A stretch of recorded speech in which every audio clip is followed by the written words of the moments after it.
Balimaw an yakuma très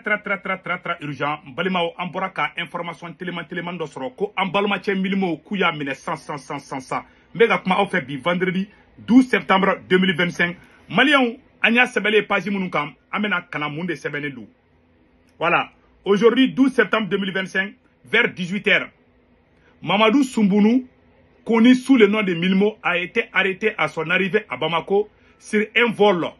corsaire en provenance de Paris. Rappelons que l'artiste avait sorti une chanson intitulée Samba Geladjo, qui a suscité une controverse parmi la population. Donc, ko Milmo, rappeur Milmo, kouya mina aéroport là, à Boto Franci. Donc, c'est ça. À Boto Franci, kouya mina aéroport là. Donc, et Milmo maintenant aéroport là, Boto Franci. En bela de l'information sur. Donc, il y a tellement de kafo. Oh, mugo chaman koko Milmo minana de kay dongli mimbo Samba Geladjo kan. Me fe ka malien rappeler dongli na. Dongli yere be choko jume, dongli ko be choko jume. Mena dongli yira malien den bela jelna beka dongli na me ka don dongli yere baseli be munde ka dongli yere munde samno. Malien bela jelenga dongli e ne Milmo kani mine ko dongli ko inde malien aya bla kuna ne ma fana ngwa sini go tanga tena minali a asimide minali abe continue faire tena dabla nyo de fara minali ta dabla de do de be fara malien minali ka mais fente boala tant que asimi be fangala ka so bombe fadi ate dabla bon anga minimo ka kuma ina me irimer mu keni fora ko awana ma koloso be galon fabriquer tele flana u ka video manu bu préparer sans drobe boni vocal colonne do sans ou ben galon do préparer sans ngoro minimo la kolosi de ben le cerveau de la Malien rappelé mino ron kalanga je ko la ñoo fait parce que mo gami mine fi ga galone dala quoi ki ka wale ya ka justifier mais ani ga wale tien o te kele o don kama marfa bi bolo mo be se ga sirinya bu mangu mais o hakili be ne ay ben ngani philosophie ben yani fo mena en somina ngo nunu te révolutionnaire ye nunu ye bingani kalawdi asimi gotan ye jatike wale mokodi anga je anga milimo ka kuma radio sodo ya a décortiquer anga je kala me ñoko fe malien de bela jeli nga kuma ina me ko sayna aye dongeli dobo dongeli ngoni mbora youtube ka utu kalo kile saba dongeli ntwa de ko Samba Geladjo ba se ki ka do dongeli ngoni boyi ka do ana koro de binywana ma do ko ni be unana kuma imbayele ma do hakilina masiri ayo usina ka ku imbela jere yela maka ku yera tai ka sorote ayo akon milimo ma hakilin mado ba se ki abi dongeli danini wa abi ko de jete femi baraka kebia abu de ko fo to fo inte dongili ngono anga anja do anyere la wasiri ki ma bela jile se ka kejuwe akuni ye awajan nunu laja akati wi abi damena mami ebi kamale doye awa bloki baba kana wasiri ki ka do flala madu kamale ngoni bi bali de ka kusukusu ke abi bole asrale ajati gele ninga laba kati shuru negedu ngile meka afanda nani bela jile mine anikera bi karaba wasiri ki o kadimaya de bina kule ay ka kashi o kamana bi gwa sabulu ta do ngo ngara tugo mi akon milimo abafa ka mi voni nyoro na iwo donwa nyama wakatiri ika do aminyo ngela kifu ami bi nyanga nyedo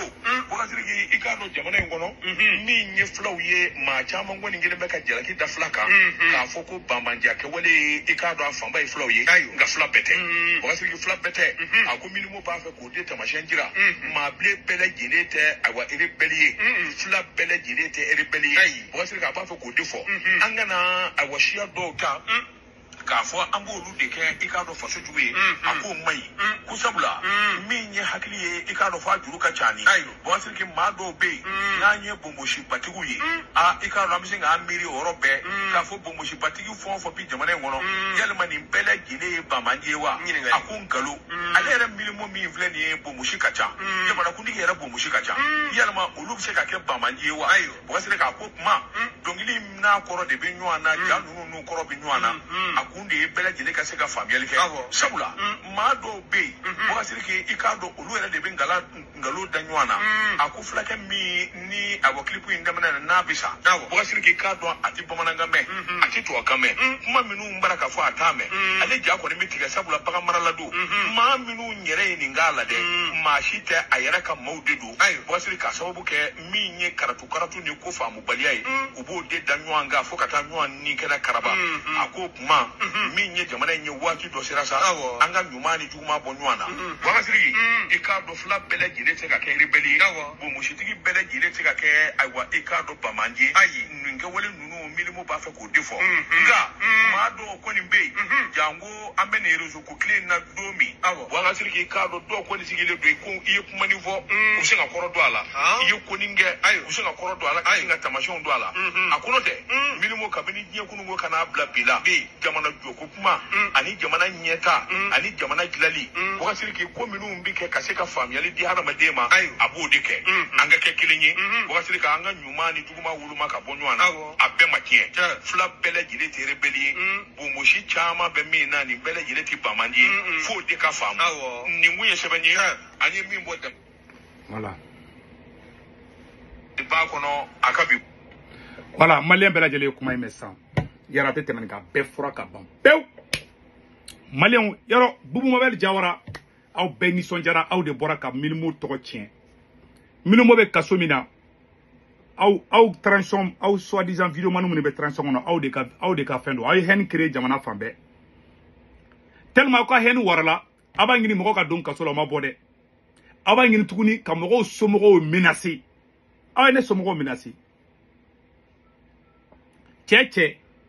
ki sera ne somogo kelenga ki transition mogo yi asimitana shike fangala ni mogo sera ne somogo kelema ko transition ko dama aw viruman nyabawla ni mogo sera ne somogo kelema ko transition dama abegele ade be dan droma amanga keleke ay nyogo somogo bala voilà ay nyogo somogo bala parce que abeka do law ambaka soro don amban gotata ambaka soro don ambi fadon ambi badon o te malikala yi abeka guerre civile de créer abeka hen de créer jamana ngono non ma dabla aw de be ka a victime follow yi asimita na sige fangalaw abe ni minali mbeke c'est-à-dire que abe minali atena minali dabla no de formal na tanga asimi be fangala minali tejo tanga asimi be fangala malien te fara nyoga tanga asimi be fangala malien te ben ni korana che malien te ben parce que ay fanga nke keleke bere de kaya jamana don keleni fanga yi ka fanga nke vengeance ke felai awa mafo marti artisu be ka lamoluya almamu be ka don kasola malde kushite activiste parti politique wo almamu karamogo wo artiste jelu bede be kata kasola asimi ko tabulubi bede be kata kasola ale awde be botuguni mali anga fara nyogon ka mali be deguna jombe farauka anga sendi nyogo anga bolo di nyogo ma alantan sendi nyogo ma billahi alantan senda uma awa awde aw donné aw ko kelenga ni manamana ko de damene fanga in commencera ka halaki c'est la pire vérité ambalma chedo ka vocal be amano kala malien de bela jelenga ni vocal la mais aye na mais c'est une leçon hein vous allez tous comprendre malien bela jelenga ni vocal la mais ça va vous servir de leçon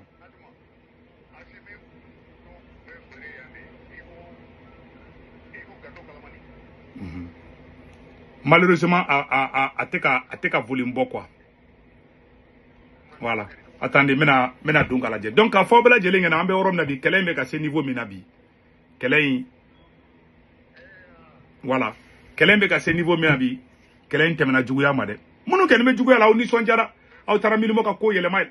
naga soro milimo kolosi de nu ya don san ko utseka milimo menani ne obeta nkalon ro bata fa ko milimo be fe ka kuneta kula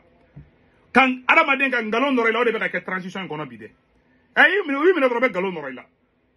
ima oni video man galon tegala o de kali oni be de kali mais milimo anga soutien biye wallahi bingere kono di aski de tlefle na buka video man na buka galon no la mais ma fo activiste munu meni baranna les boubou mabe les gandhi maliens les ibusi et ani abdou nyang nunu ni boubou mabe na amunu meni baranna ay akli tawere la de fanga kele masake kele tlete jana ba aw mone be mo la bi de yaro ne ba amerique ne tena saw mo mais malien dibine no de be malien ga réaction do musa tawre gena domina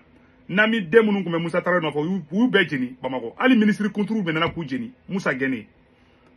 ni hen tsara aramadenw ɲɔgɔn cɛ a bɛ na n'o de aw bɛ ka compte aw bɛ wari denya min na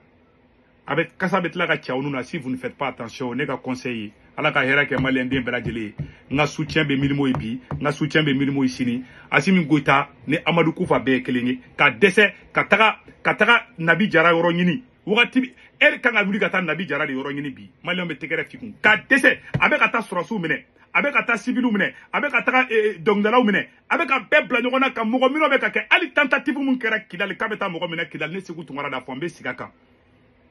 Assimi Goïta ye tentative kɛ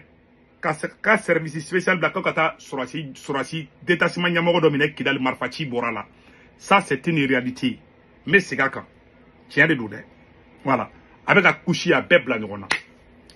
cɛ in mana Mali jɔ kama a nana taa ɲini de kama sunguru tɛgɛ jɛnɛyakɛla k'e bɛ loi ko la i ye loi bɛɛ violé e bɛ ka mun kɛ bi différence jumɛn bɛ Assimi Goïta ni Amadou Koufa cɛ bi différence jumɛn n'i ko jatigɛ wale mɔgɔ a ye taa définition ɲini dictionnaire kɔnɔ Elbesiri Thiam tunna kalo 4 kalo 5 a muso ta yɔrɔ la a muso bɛ kasi la a bɛ ka mɔgɔ la tunu ka denbaya la mɔgɔ joli b'a bolo kaso la bi sɔrɔsi ba fila b'a bolo kaso la bi an t'a sigi n'a jɛra min na jeliw b'o tigi fasa da